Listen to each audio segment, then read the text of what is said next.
Dollar strong हो रहा है और रुपीज वीक। लेकिन ये एक सिर्फ नॉर्मल करेंसी मूवमेंट है? बिल्कुल भी नहीं।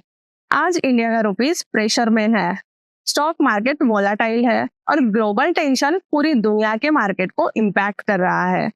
लेकिन सबसे इम्पोर्टेंट सवाल है, आखिर रुपीज वीक क्यों हो रहा है और इसका आपके स्टॉक्स और इन्वेस्टमेंट्स पर क्या इम्पैक्ट पड़ेगा? आज के इस वीडियो में हम सिंपल लैंग्वेज में समझने की कोशिश करेंगे, तो वीडियो के एंड तक जरूर बने रहिएगा।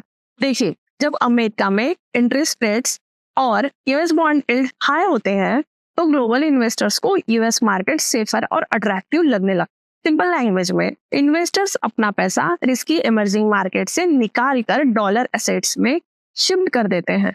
इसी वजह से डॉलर की डिमांड बढ़ती है और जब डिमांड बढ़ती है तो डॉलर और स्ट्रॉन्ग होता है। ये तो बात हुई डॉलर स्ट्रॉन्ग होने की, लेकिन रुपीस क्यों वीक हो? इंडिया एक इंपोर्ट डिपेंडेंट कंट्री है।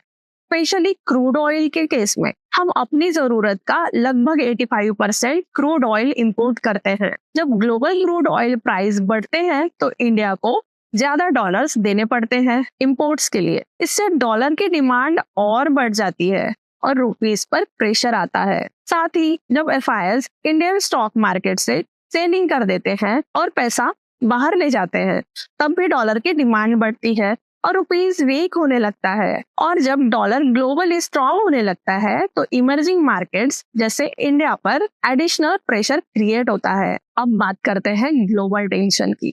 जब दुनिया में जियोपॉलिटिकल टेंशन बढ़ता है, जैसे वॉर्स, ट्रेड टेंशन या ग्लोबल अनसर्टेनिटी, तब इन्वेस्टर्स रिस्की एसेट से दूर भागते हैं।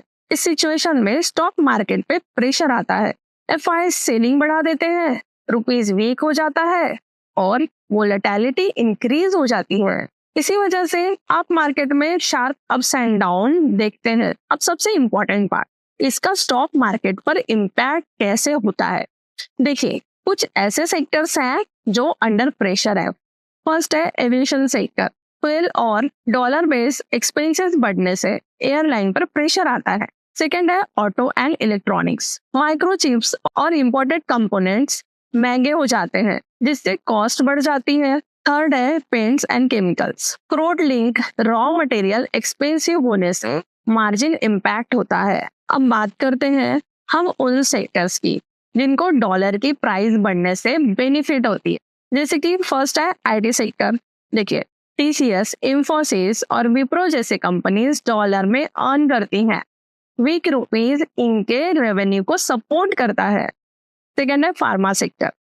एक्सपोर्ट फोकस फार्मा कंपनीज को भी फॉरेक्स गेन मिलते हैं। थर्ड है टेक्सटाइल एक्सपोर्ट्स। डॉलर स्ट्रांग होने से एक्सपोर्ट बिजनेसेस को बेनिफिट होता है। तो देखिए, रुपीस वीकनेस सिर्फ करेंसी का इशू नहीं है, ये global economy, crude oil prices, US interest rates, FIs activities और स्टॉक मार्केट सेंटिमेंट्स सबसे कनेक्टेड हैं। As a smart investor, panic करने के बजाय मार्केट को समझना और स्ट्रॉन्ग सेक्टर्स आइडेंटिफाई करना ज्यादा इंपॉर्टेंट है।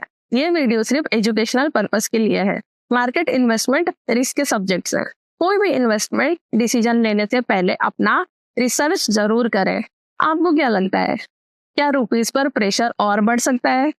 और आप इस सिचुएशन में कौन से सेक्टर्स को स्ट्रॉन्ग मानते हैं? कमेंट सेक्शन में जरूर बताएं।